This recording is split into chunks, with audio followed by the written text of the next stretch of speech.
Hello, enchanted ones. The energy is growing, and I can feel it in the air. It can only mean one thing. Spring has arrived. I hope you're ready, enchanted ones. I am inspired. Last week, I went for a lonesome walk in the woods where I was expecting cold winter air when I was very pleasantly surprised. There was an earthiness to the scent in the air, a freshness that could only mean one thing. Spring had landed. I looked around and I saw them. So many new buds and sprout that I could just burst with energy.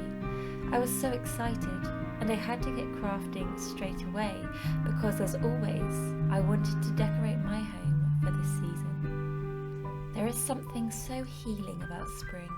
Just when we have forgotten what leaves and buds look like from the long winter, there they are, sprouting away, and it's like I'm seeing them for the first time. This is what makes me never tire of it and look forward to it every year.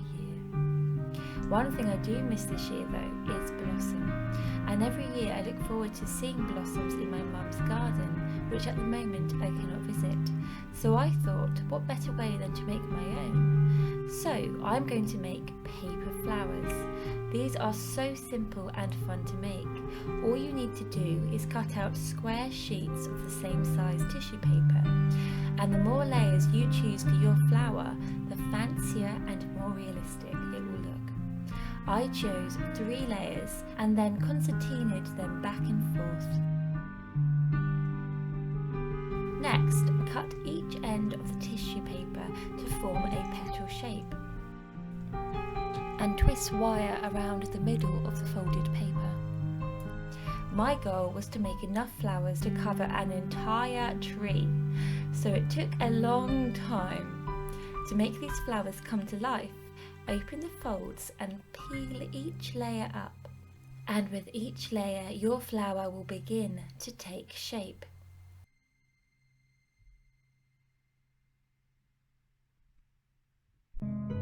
After I made around 60 flowers, a little dusting of gold spray paint did just the trick for me.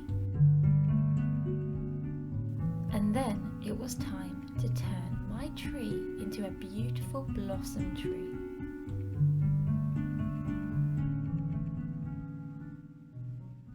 I love the first flowers of spring. They bring so much joy. But what I could see in the woods at the moment were little sprouts. What I love about the first sprouts is that it's unknown what these babies were going to be one day, and I wanted to honour these with what I wanted to create next, little sprout babies. To make these, you will first need clay to make the basic shape. Roll out a head, a body, and cut 3 leaf shapes that are large enough to hug your sprout's body.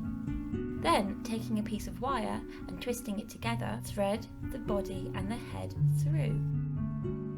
And then wrap the 3 leaves around it. Make sure the wire is poking out of the top and bottom of the head, and use plenty of water to glue the structure together. I made a family of sprouts and left them to dry overnight. The next day it was time to paint them. Only block colours first. I wanted green sprouts and pink blossom sprouts, and lastly a sprout that looked just like a descendant of me. It was then so warm I even dried these outside.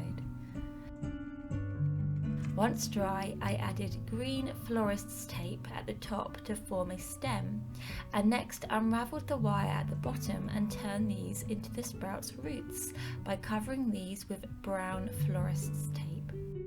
To create its hat, I cut 2 small leaf shapes and a circle, cutting the circle halfway and then gluing it onto its head along with the cute little leaves.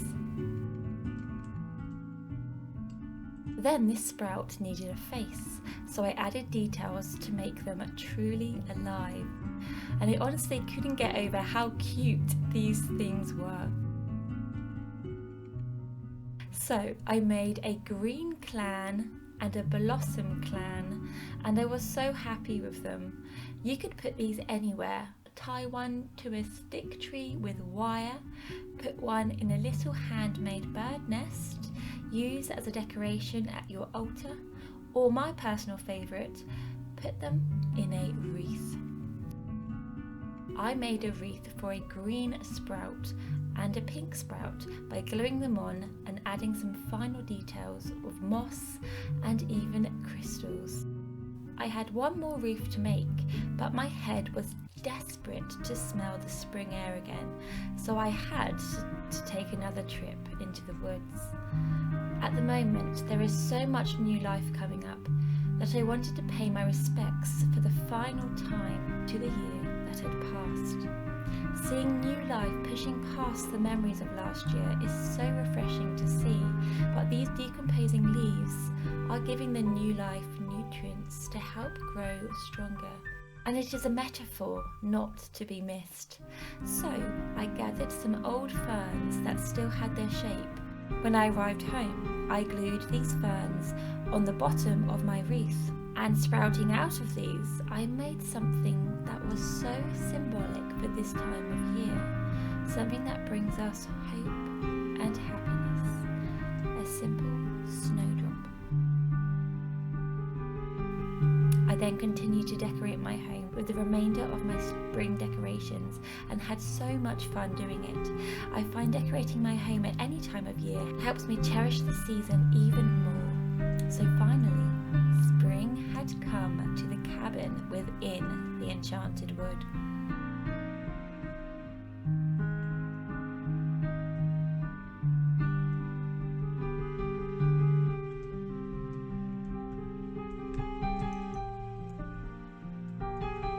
Everything I had created put a smile on my face. The colours, pink and green, are such loving, healing colours, something we all need in our lives right now, especially after the long winter. And I couldn't get over how cute the sprout babies were.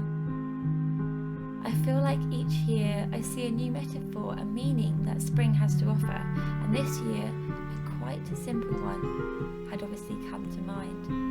The past can help us to grow stronger. But spring could have a different meaning for everyone. Let me know, what does the rising of spring mean for you? And let me know, what was your favourite below? Thank you so much for watching, Enchanted Ones. All my love, Alwyn. Don't step on the babies. Don't step on the babies. Don't step on the babies.